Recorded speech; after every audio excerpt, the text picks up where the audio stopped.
My name is Antonios Lazaridis, and I was one of the authors of this very nice work, which was recently published in the International Journal of Molecular Sciences. And it was a collaboration, a multinational collaboration that was very fruitful, and of course, under the auspices of the construction and the Network for Research in Vascular Aging. So the title of our article was Theories and Molecular Basis of Vascular Aging, a review of the literature from VascAgeNet Group on pathophysiological mechanisms of vascular aging. And as you can understand, our main aim was to describe the main, though complex, sophisticated molecular mechanisms that drive vascular aging. Of course, I don't need to describe to you the structural and functional alterations that drive vascular aging. It is very important, though, to understand the mechanisms because vascular aging leads to vascular dysfunction, to the development of a wide range of age-related vascular pathologies, cardiovascular and cerebrovascular, and of course, increased mortality. So that's the methodology regarding our paper preparation. We did a thorough search of the literature using PubMed. The search strategy used mainly the terms pathophysiological mechanisms, molecular mechanisms, and vascular aging, and the initial selection was refined by the major mechanisms extensively described in the literature, and of course, those mechanisms apparently demonstrating a causal relationship with the main pathogenetic mechanisms that drive the vascular alterations observed with aging, including endothelial dysfunction, atherosclerosis, and vascular stiffness. So, as expected, the majority of data included in our article were derived from preclinical experimental studies on rodents and human cell lines, and less from clinical studies. And the mechanisms that we included were the following 7: oxidative stress, inflammation, cellular senescence, the cell matrix injury driven by matrix metalloproteinases, epigenetic alterations, telomere length, and autophagy. This is our main figure of our article, which depicts the molecular mechanisms we're going to describe and how do they lead to vascular remodeling, increased stiffness, and thus vascular dysfunction.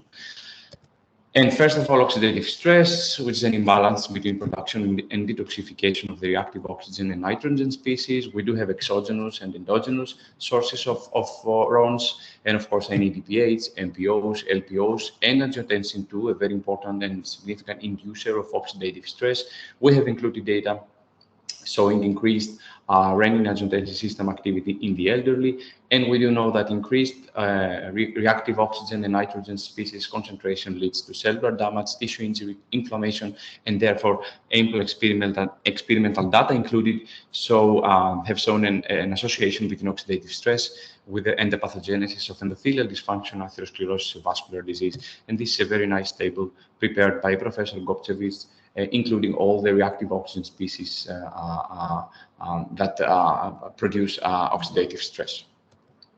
And of course, inflammation, one of the major mechanisms that underlie the biology of vascular aging. We also have a proper word for it, inflammaging, which is the chronic, sterile, low-grade inflammation that develops with advanced age and provides a link between the increased pro-inflammatory marker levels observed in the elderly and the increased risk for cardiovascular disease in older age. There were numerous inflammatory markers that have been found to be increased in the circulation of humans, of aged humans. So we included the ones that we found more data in the literature and have a stronger relationship with endothelial dysfunction, atherosclerosis, and stiffness. So among all these inflammatory molecules, we chose those ones. All of them are found to be increased in the circulation of elderly subjects, with the exception of interleukin-1, which has not found to be increased with aging. However, the receptor antagonist of interleukin-1 has found to be increased, and that's the main molecule that has been associated with vascular aging. Apart from this, interleukin-6, ample data, interleukin-10, that is not an inflammatory molecule, however, an anti-inflammatory molecule with a significant vasoprotective effect against vascular aging, tissue growth factor beta, and tumor necrosis factor A. For all these molecules, we have found ample experimental data confirming a significant association with endothelial dysfunction, atherosclerosis, vascular calcification and fibrosis, and increased arterial stiffness, and have been included in our work. Matrix metalloproteinases, this is a much more complex part of the whole article. We know they are proteins subdivided into many different subdivisions according to their substrate specificity. We know that they disrupt the integrity and the composition of the extracellular matrix, and therefore they alter the structural and functional of the vascular wall.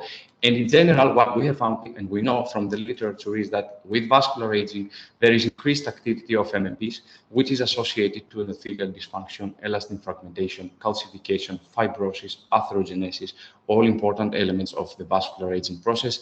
And this is one of the tables included in our paper regarding the function of the most important MMPs relative to vascular aging, MMP2, 3, 7, and 9.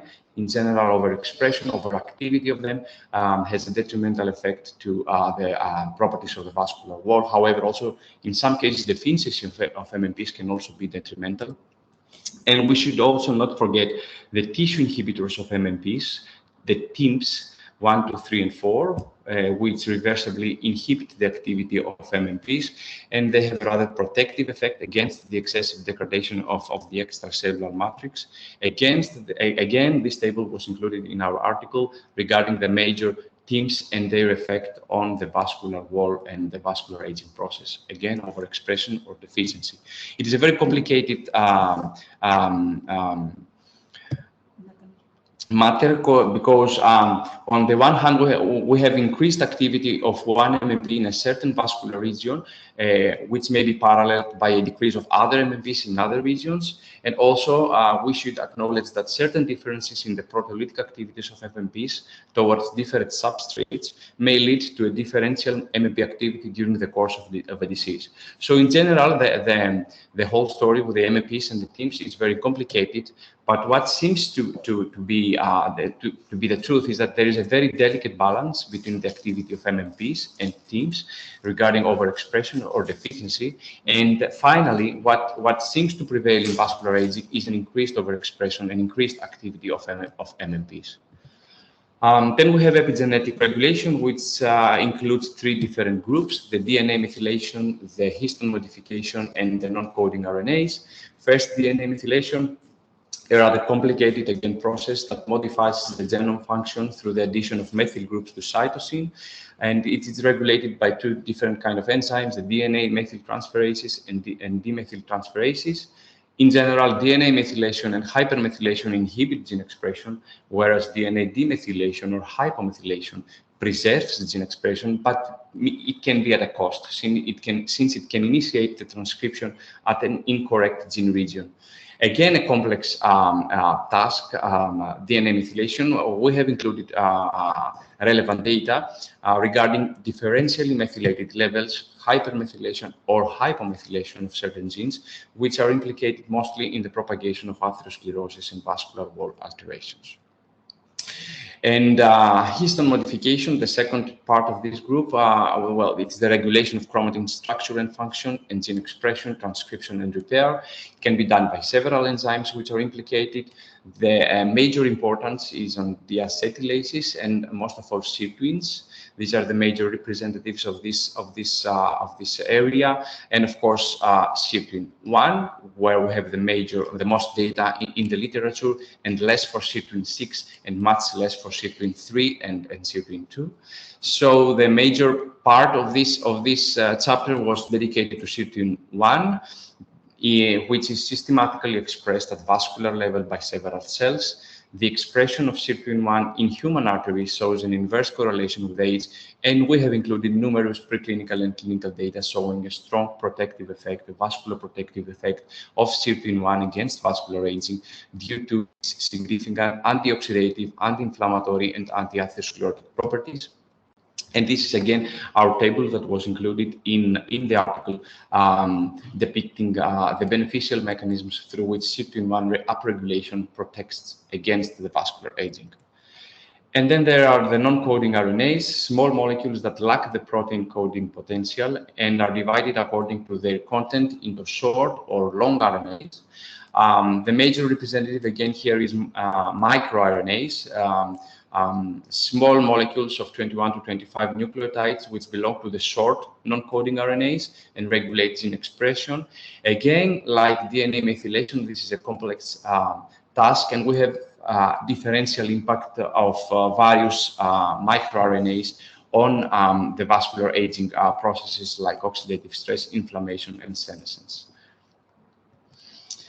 Then we have telomere shortening. We do know that the telomeres are non-coding DNA structures with a repetitive DNA sequence found in the loops of the chromosomes, and telomeres shorten with each successive cell division. However, below a critical length, they can induce the DDR, the DNA damage response, leading to senescence and cell death. So we have included data in our article regarding experimental studies showing that shortening of the telomere leads to development of endothelial dysfunction and nitric oxide consumption in mice and human cells, and also studies showing that markedly shorter telomeres found in vascular cells in human atherosclerotic plaques have been correlated with atherosclerotic plaque severity and accelerated atherogenesis, and also clinical data showing that telomere length is significantly decreased in patients with cardiovascular disease, but most importantly, telomere shortening is significantly associated with increased arterial stiffness across different age and cardiovascular risk populations, including healthy individuals, and the parameters associated were increased aortic pulse wave velocity, pulse pressure, and carotid intima media thickness. Cellular senescence is another very important mechanism. It is an irreversible cell cycle arrest of previously competent cells, replication competent, which plays a dual role in physiology and disease. We do know that it is a beneficial mechanism. It can eliminate the damaged cells. However, in cases of persistent senescence observed with aging and the inability to eliminate the excess damaged cells, this can have detrimental effects. So nowadays, cellular senescence is surely recognized as a central hallmark of aging, a key driver of vascular dysfunction, and we have data showing that cell senescence in human aortic endothelial cells in mice aorta rings lead to reduction of nitric oxide and increased expression of pro-inflammatory molecules. And of course, we should not forget the senescence-associated secretory phenotype, the SASP, which is a rather complex group of inflammatory molecules like pro-inflammatory cytokines, chemokines, and other molecules that are produced by the senescent cells and induce a strong inflammatory response. And we have found and included data, experimental data, showing that human senescent cells express SASP factors, thereby inducing inflammation, atherosclerosis, and also clinical data showing that circulating SASP factors increase with chronological aging and are associated with aging phenotypes, including the frailty. And also we have some preclinical studies with pharmacologic agents, including the senolytic drugs that destroy the senescent cells, or xenomorphic drugs that they block the SASP factors, that they also attenuate inflammation, they hinder the progression of atherosclerosis and decrease aortic pulse rate velocity. Finally, autophagy, a highly selective process by which the cells degrade the macromolecular components, an essential mechanism to preserve cellular homeostasis and survive. We have data in the literature that aging is associated with decreased autophagic activity and vascular dysfunction and age-associated vascular disease. Also, again, in our article, we implemented data from aged mice and humans showing impaired autophagy associated with oxidative senescence, inflammation, a blunted endothelial-dependent vasodilative response, vascular calcification, and atherosclerosis. And on the contrary, induction of autophagy, for example, with caloric restriction, the most powerful tool to induce autophagy, or pharmacologic agents that can improve vascular function by improving endothelial function and arterial stiffness through different pathways. So that was basically a brief description of our article. Thank you.